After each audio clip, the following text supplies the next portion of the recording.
name is Jim. This is the Galveston Bay Woodworking Shop, just a home shop in a garage. And I'm going to put a few videos together for YouTube to let you learn how to do some things and see how I do things, maybe get some ideas. The first one is going to be how to make a plant stand out of two 8-foot long 2x4s.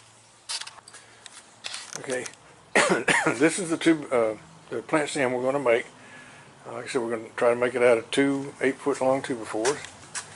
And it's going to involve a lot of woodworking techniques, because see, here's the 2x4s. I picked them up at a local lumber yard. You can get them at the big box store. You just need to pick through and get something you like. But you can see we got several curved pieces. We got some faux tenons. So what's going to be involved here is some resawing to get these things down to the right thickness. We've got to make some patterns.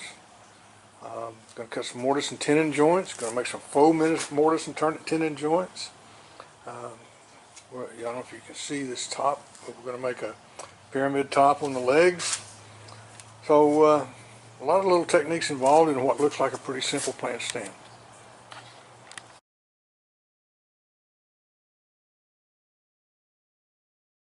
Now here's the patterns for those rails, and I really don't know what to call them because there's three of them.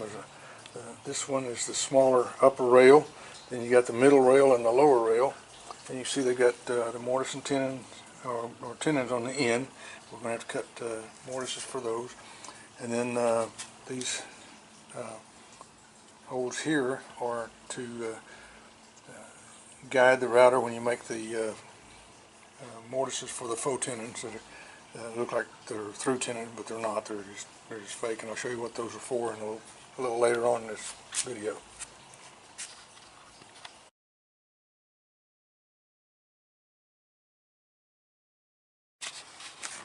Okay, it's time to start cutting this lumber up and getting it in a usable size. As you can see, I've got a pretty small and cramped shop, and I'll show you later on in another video how everything's on wheels, and when I really get rolling I'll just spread it out. But for right now, we're looking at these 2x4s, and one of them has some pretty bad knots in it, like that one. There's one there, and there's one there. So I'm going to use that one for the legs. This one has a couple of knots in it, but one side is pretty well free. So what I did is I marked it off. Look at those patterns. They're 13 inches long, so I'm going to rough cut these in 14-inch sections. So there's 1, 2, and then I'm going to cut around this 3, 4, and cut around this 5, and then later on we'll resaw them and into the 1/2-inch thicknesses we need, and I'll cut this into 36-inch lengths for the legs, and then we'll cut them down to 2 or 1.5 by 1.5. But anyway, that gets these things down to a size where we can use them, and we'll start machining them. 2x4s always come with these rounded edges. We need to cut them down and get them square, get them smooth, and I'll show you how to do that. I resaw on a bandsaw, but if you don't have a bandsaw, you can always do it on a table saw. You just have a little bit bigger curve, but it can still be done.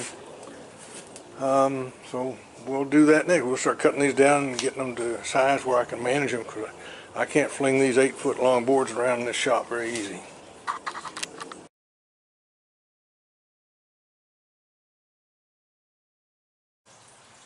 Okay, so I got the garden cart moved back and the lawnmower out of the garage, and I got my crosscut sled on. This just makes it easier to handle big pieces like that than trying to wrestle them against a miter gauge.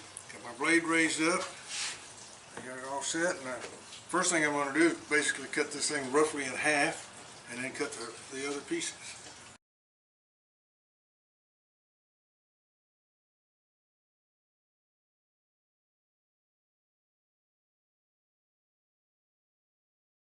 Okay, I've taken my crosscut sled off and put my rip fence back on, and now I've got these pieces we cut down to manageable size, and I'm going to rip them down just a little bit to get that rounded edge off of the old 2x4, so we've got 4 square edges to work with.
Alright, I mentioned earlier that I had a pretty crowded shop. I thought I'd give you a quick tour before we go on to the next step. This is my table saw, and then I have a very large work table. It's pretty well cluttered right now.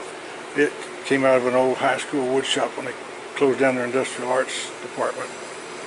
And then I've got this is Houston, so I've got a big fan. There's my drill press in the background. There's my 14-inch bandsaw.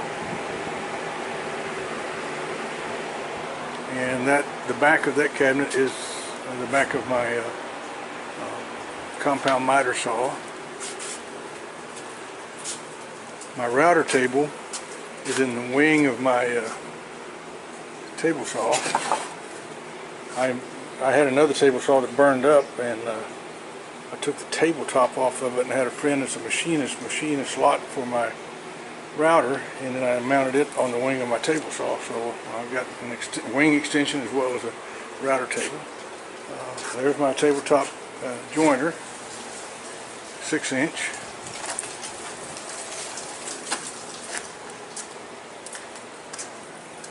And this is my compound miter saw, my dust deputy, and my lunchbox planer. You can see it's all crowded up right now, so what I'm going to do is roll it out and get ready to do my resawing, and you'll see how much room I have when I take both cars out of the garage like I have today.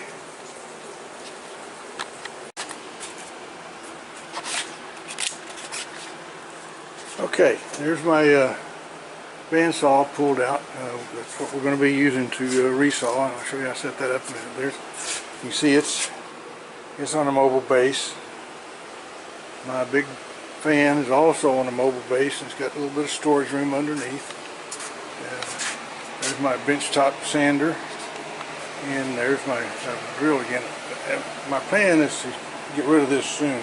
That's the old stand from my table saw that burned up, and right now I got a bunch of pallet wood I sell and stacked on top of it. I got to get that out of here because it's taking up a lot of my space.